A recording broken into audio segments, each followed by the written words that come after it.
Bapak Presiden yang kami hormati, Bapak Presiden telah menganugerahkan bintang Mahaputra kepada saya, yang berarti Bapak mempercayai kredibilitas dan pandangan saya mengenai politik luar negeri. Karena itu, saya juga merasa memiliki tanggung jawab moral untuk menyampaikan pesan apa adanya. Your friend is he who tells you the truth, not he who agrees with you. Sebagai sahabat lama Bapak, saya mewakili komunitas hubungan internasional dan banyak rakyat Indonesia menghimbau Presiden Prabowo untuk secara signifikan mengurangi perjalanan ke luar negeri dan tidak menganggap remeh jeritan publik mengenai hal ini. Dalam perhitungan kami, dari seluruh pemimpin dunia, Presiden Prabowo telah menjadi kepala negara yang paling sering melakukan perjalanan ke luar negeri. Semenjak menjabat menjadi presiden, 1 dari 6 hari dihabiskan beliau di luar negeri. Dan tidak heran kalau ada yang beranggapan bahwa ini tidak lazim dan di luar batas kewajaran. Dan sangat tidak mungkin dalam 18 bulan ke depan, Presiden Prabowo terus melakukan kunjungan internasional dalam frekuensi yang sama tingginya. Kunjungan kepala negara ke luar negeri memakan biaya yang besar dan bahkan sangat besar. Ini termasuk biaya rombongan tim pendahulu, biaya pesawat, biaya hotel, biaya logistik, biaya konsumsi, biaya protokoler dan pengamanan, biaya uang harian untuk seluruh delegasi dan perangkat pendamping, dan berbagai biaya lainnya. Satu perjalanan ke luar negeri bisa keluar puluhan, bahkan ratusan miliar. Karena itu saya ada 5 saran. Pertama, untuk menjaga komunikasi dengan pemimpin dunia lain, kami menyarankan Presiden Prabowo lebih mengandalkan video call atau Zoom call atau telepon. Pengalaman saya, suatu kunjungan bilateral biasanya hanya berpusat pada satu pembicaraan yang berlangsung selama 1 jam atau paling banter 2 jam. Dan selebihnya basa-basi, jamuan, dan seremonial yang biasanya tidak perlu. Jadi dengan satu video call yang bernilai Rp0, negara praktis dapat menghemat ratusan miliar dari perjalanan ke luar negeri, dan hasilnya dari segi substansi juga kurang lebih sama. Aksi penghematan melalui Zoom call ini dapat menjawab persepsi sebagian masyarakat yang menganggap perjalanan presiden ke luar negeri cenderung boros dan bersifat jalan-jalan. Sebagai contoh, Presiden Meksiko Claudia Sheinbaum sudah 17 kali menelpon Presiden Trump dan belum sekalipun melakukan pertemuan bilateral dengan Presiden Trump, padahal Amerika adalah mitra perdagangan terbesar bagi Meksiko.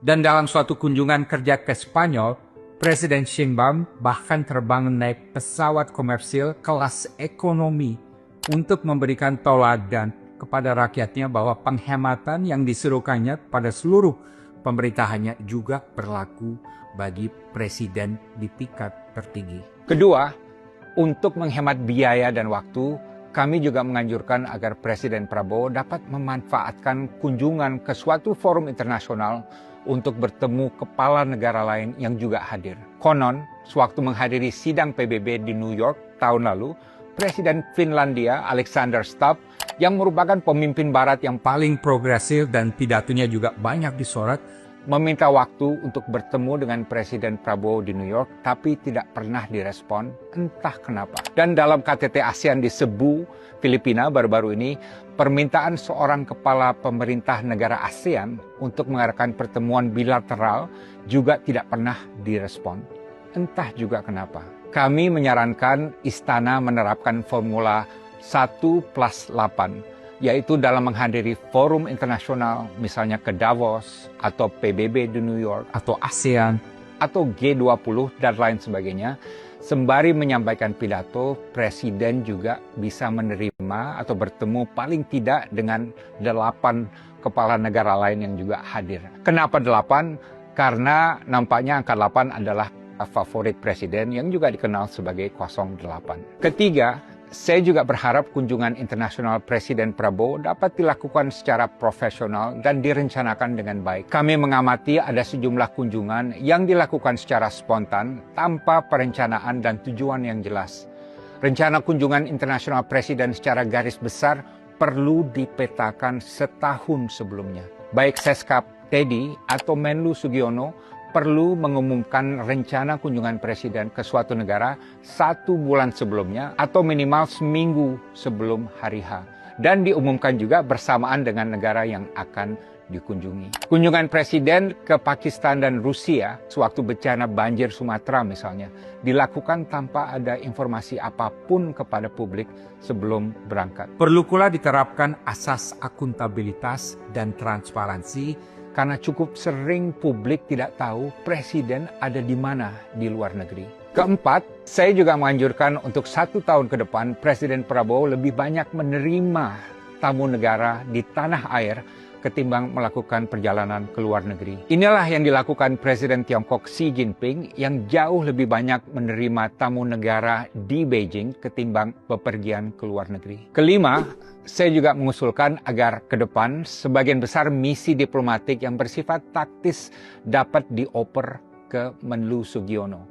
Ini juga akan menghemat biaya karena biaya perjalanan Menlu mungkin hanya didampingi oleh 3 orang staf akan jauh lebih hemat dari biaya perjalanan Presiden dan hasilnya dari segi substansi juga kurang lebih akan sama. Namun di sini Menlu Sugiono harus melepaskan diri sebagai bagian dari entourage Presiden yang harus selalu berada di samping Presiden. Ingat, Menlu Hasan Wirayuda, Martina Talagawa, dan Retno Marsudi semuanya tidak pernah menempatkan diri sebagai bagian dari entourage Presiden dan mereka fokus total untuk menangani politik luar negeri. Apa yang saya katakan di sini adalah penyampaian perasaan kebanyakan rakyat yang murni dari nurani mereka. Silakan cek. Dalam suasana yang serba prihatin dan was-was akibat gejolak dunia, rakyat Indonesia tidak lagi terpukau dengan kemegahan protokoler dalam dunia diplomasi. Saya yakin sekali ini.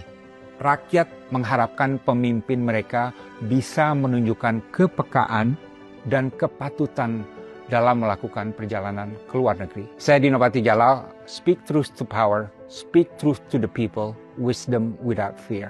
Kemudian berikutnya, karena saya di-mention oleh Pak Dubes Dino, saya mau luruskan beberapa hal. Sebelumnya, terima kasih atas masukan yang telah diberikan, sangat cermat dan terstruktur. Saya pikir beliau adalah diplomat hebat, pernah menjadi wakil Menteri Luar Negeri, walau hanya diberi kesempatan sekitar 3 bulan.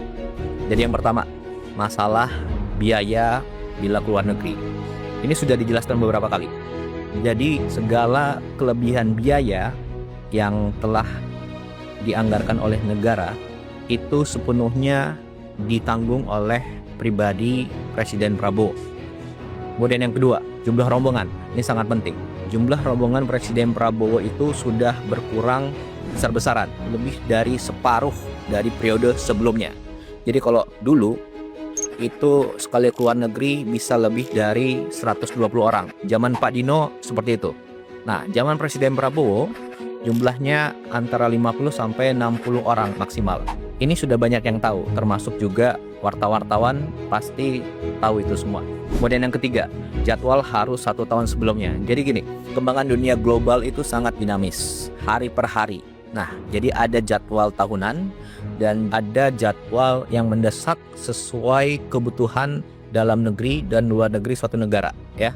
Kemudian yang keempat, masalah protokoler dan frekuensi keluar negeri dalam 1,5 tahun terakhir. Jadi Presiden Prabowo itu adalah presiden baru yang mulai menjabat saat dunia sedang krisis. Sebelumnya ada konflik di Ukraina, ada di Venezuela, kemudian sekarang ada di Iran dan Timur Tengah, itu terlibat Saudi, Qatar, Bahrain, UAE dan lain sebagainya, ya. Jadi setiap pemimpin tentunya harus bangun hubungan yang dekat antar pemimpin dunia. Dan kita tidak bisa hanya mengandalkan saat krisis baru kita minta bantuan. Tidak, kita harus panen hubungan yang baik. Lalu bila suatu saat ada kondisi mendesak, kita bisa minta bantuan. Dan begitu pula sebaliknya, oke? Untuk itu perlu kedekatan pribadi, kedekatan emosional antar pemimpin, baik secara langsung, diliput media, ataupun tertutup. Nah, itulah diplomasi. Jadi salah besar kalau dibilang hanya gagah-gagahan, seremonial. Jadi kita harus lihat apa yang sudah dicapai dalam 1,5 tahun terakhir ini. Yang pertama, Indonesia masuk BRICS. Manfaatnya apa? Ya sekarang ini, di tengah konflik krisis dunia, situasi negara terjamin. Stok BBM aman. Harga BBM subsidi tidak naik. stok pangan aman. Kemudian yang kedua, tarif 0% di Uni Eropa. Ada 25 negara di situ. Dan ini perjanjian yang sudah diurus belasan tahun yang lalu. Tapi kapan tercapai? Ya zaman Presiden Prabowo, tepatnya tahun 2025 lalu. Kemudian yang ketiga, total investasi yang masuk dalam 1,5 tahun ini adalah sekitar 2.430 triliun. Itu data dari BKPM. Kemudian contoh konkret lagi nih. Bulan lalu Presiden Prabowo ke Jepang dan Korea, kembali langsung ada investasi sekitar 575 triliun. Kemudian yang keempat, sekarang kita punya alat pertahanan yang kuat sekarang, ya. Dan itu dari banyak sekali negara. Prancis, Amerika, Rusia, Cina, Inggris, Eropa, banyak negara. Kemudian yang kelima, program ibadah haji tahun 2025 lalu dan khususnya tahun ini itu lancar. Nyaris tidak ada kendala-kendala yang signifikan. Indonesia adalah negara satu-satunya yang punya perkampungan haji di Arab Saudi. Dan Saudi sendiri mengubah undang-undangnya agar suatu negara mempunyai lahan di situ untuk digunakan oleh jamaah haji. Kemudian yang keenam, Presiden Prabowo betul-betul berperan aktif di Palestina. Apa buktinya? Satu, kita ada drop off logistik dari udara. Sudah beberapa kali. Tidak semua negara bisa. Kenapa? Itu harus ada diplomasi dengan negara-negara yang wilayah udaranya dilewati oleh pesawat. Kemudian yang kedua, kita kirim kapal rumah sakit ke Palestina. Kemudian yang ketiga, kita menyekolahkan anak-anak Palestina di universitas di Indonesia. Sekarang mungkin sudah sampai 100 orang yang sudah sekolah di sini dan lain sebagainya. Kemudian yang ketujuh, baru minggu lalu ada WNI yang diamankan pihak Israel di Laut Bebas, dan lewat diplomasi dari Menteri Luar Negeri dan teman-teman Kemlu, selang beberapa hari kembalikan ke Indonesia. Jadi ini lewat diplomasi yang baik diberitakan maupun yang tertutup, gitu ya. Dan ingat, yang tadi saya sampaikan adalah hasil konkret nyata 1,5 tahun terakhir.